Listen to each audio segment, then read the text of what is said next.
Hi, I'm Greg Ancliffe and I'm the National Manager Professional Practice at Good Start. Today I want to talk to you about the Good Start Practice Guide and in particular the ISTEP framework within the guide that can assist us with our planning processes. Just to refresh your memory, the I in ISTEP stands for interactions and relationships. S for space, resources and materials, and that's both indoor and outdoor. T for time and routines, and E is for experiences for learning, and P is planning, documentation and evaluation. Although there are 5 components within the ISTEP framework, it's really important for us not to see them from separate from each other and recognise their interconnectedness. To demonstrate this, I want to talk you through a practical example of how we can apply the ISTEP framework to a situation in a centre. Oscar is a 3-year-old boy who is new to the centre.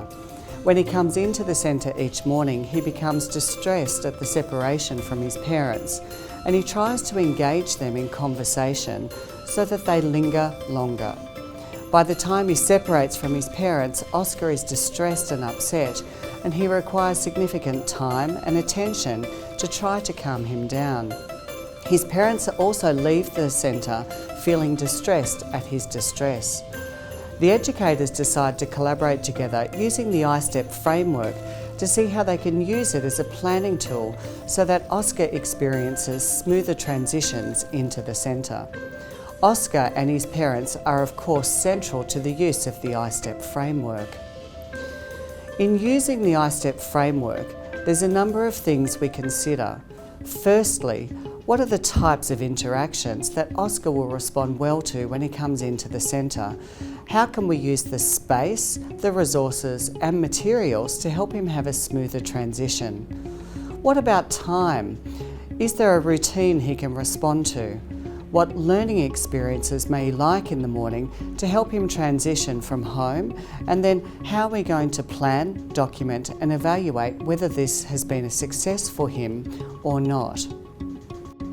This is ISTEP in action. Oscar says he likes to be dropped off to Jan, his key educator.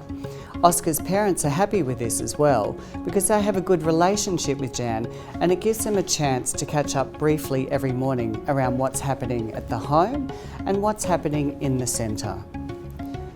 Oscar did say he didn't like to use many words in the morning, but it was okay for Jan to talk to him. So those are some of the interactions. Then we looked at space, resources and materials, and a table was set up in the corner of the room so that when Oscar first comes into the centre in the morning, he can transition in by sitting at the table. Oscar says he really likes to play with Play-Doh. He loves squishing it through his fingers. So that is the learning experience that's set up at the table. So now we have interactions, space, materials and resources, and the learning experience. I'm going to come back now to the time piece because we needed to adjust the rostering so that Jan, Oscar's key educator, was rostered on every morning, which wasn't always the case. So you can start to see the interconnectedness of ISTEP, and the last part of this is documentation. Oscar's experience every morning was documented so that he could refer back to it during the day and so that other educators could see how Oscar was welcomed into the centre. After 2 weeks of this routine, Oscar skipped into the centre on most mornings.